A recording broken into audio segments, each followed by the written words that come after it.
আসসালামু আলাইকুম ভাই। আমাদের এলাকাটা আপনাদেরকে দেখাইতেছি।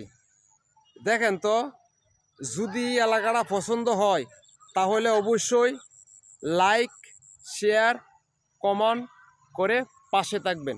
দেখেন, এটা হচ্ছে আপনার নেত্রকোনা সদর উপজেলা ২ নং মেদিনী ইউনিয়ন, গ্রাম দিগজান। সেই গ্রামের ছেলে আমি। ঠিক আছে, আপনারা একটু দেখেন আমাদের এলাকাটা। ভালো ভালো, অবশ্যই ভালো লাগার কথা। গ্রাম কি কি সুন্দর পরিবেশ, দেন তো। পরিবেশটা আসলে সুন্দর, কিন্তু আপনাদের কাছে কেমন লাগতেছে তা আমি জানি না, কিন্তু আমার কাছে কিন্তু অসাধারণ লাগতেছে। বিকাল টাইম সুন্দর। হ্যাঁ, এখন যারা যারা মনে করেন ফেসবুকে আপনারা কাজ করতেছেন, ঠিক আছে, মাঝে মাঝে একটু গ্রাম অঞ্চলে একটু দেখান যান মানুষেরে। খালি শহরটা লয়ে বই তাহলে হইতো না। যে গ্রামে আমরা জন্মভূমি, সে গ্রাম দেখাইবেন। এটা তো আমরা জন্ম হয়েছি, ঠিক আছে। প্রত্যেকটা লোকে কিন্তু গ্রামে গঞ্জে অনেক লোকে, যে বড় বড় যারা শিল্পপতি আছে, কোটি কোটি টাকার মালিক, ডাহা শহরেও তাহে, আমাদের নেত্রকোনা শহরেও তাহে, তারা কিন্তু উৎসে করতে গিয়া গ্রাম থেকে গিয়ে কিন্তু উঠছে। এই জন্য আপনারা একটু গ্রামটার দিকে একটু মাঝে মাঝে একটু ফলো করুন যান, গ্রামটারও আপনারা একটু দেখুন যান। খালি আপনারা শহরটা লই তাহলে বই তাহলে তো হইতো না, ঠিক আছে। আমরা যে সুন্দর এলাকাটা, এই সুন্দর এলাকাটা কিন্তু আপনারা দেখতে হইব। হ্যাঁ, এই যে পিছনে কি সুন্দর ধান হয়ে রয়েছে, ঠিক আছে। তারপরে দেখেন এই যে এই সাইডে পুষ্কুনি, এটা একটা পুষ্কুনি, এর মধ্যে কিন্তু মাছ চাষ করা হয়, ঠিক আছে। আপনারা ইচ্ছা করলে গ্রামে গঞ্জে যার ছোটো কাঠো পুষ্কুনি আছে, অবশ্যই দিলাম মাছ ছেড়ে দিবেন, নিজে খাইতে পারবেন। খাওয়াটাই কিন্তু অনেক কিছু, এই জন্য আপনাদেরকে বলতাছি।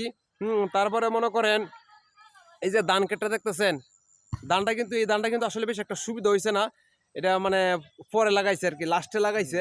এই জন্য কিন্তু এখন এই ধানটার উপরে একটু আক্রমণ শুরু হয়ে গেছে গা।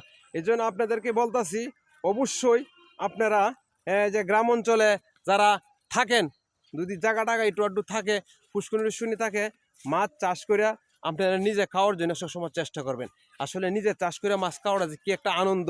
যদি পুষ্কুনির মধ্যে একটা বড়শি ফালান, বড়শিটা কিন্তু মাছটা ধরলে ভাই কইলে আপনি বিশ্বাস করতেন না, এত সুন্দর আনন্দ লাগে, ঠিক আছে, বলার বাহিরে। আপনি একদিন বসি লিয়ে বইবেন পুষ্কুনির মধ্যে, বুঝতে পারবেন যে মাছ মারাটা যে কতটুকু মজা লাগে। হ্যাঁ, আর মাছ না মারলে পুষ্কুনিতে মাছ মারতে কিন্তু প্রচণ্ড মজা লাগে। আপনি যদি বিশ্বাস না করে ভাই, আপনি একদিন বসি লিয়ে দেবেন যেন। এই যে আমাদের নেত্রকোনা, হ্যাঁ, সদর উপজেলাতে এই যে আপনার এই যে বড়োয়ারি বাজার যে কংস নদী যেটা বলে, কংস নদী কিন্তু একটা নদী আছে এখানে। হ্যাঁ, এটার মধ্যে কিন্তু আপনি বড় বড় মাছ মানুষ মারার জন্য সবসময় চেষ্টা করে। ইনশাল্লাহ আপনারা মাছ মারবেন, মাছ মারিয়া খাওয়াটা অনেক ভালো। আর যদি নিজের পুষ্কুনি থাকে, মাছ মারার জন্য সবসময় চেষ্টা করবেন আর কি। ঠিক আছে, তাহলে ভালো থাকবেন, রাইকে দিলাম। সকলের জন্য দোয়া রইল, আমার জন্য দোয়া করবেন। আসসালামু আলাইকুম।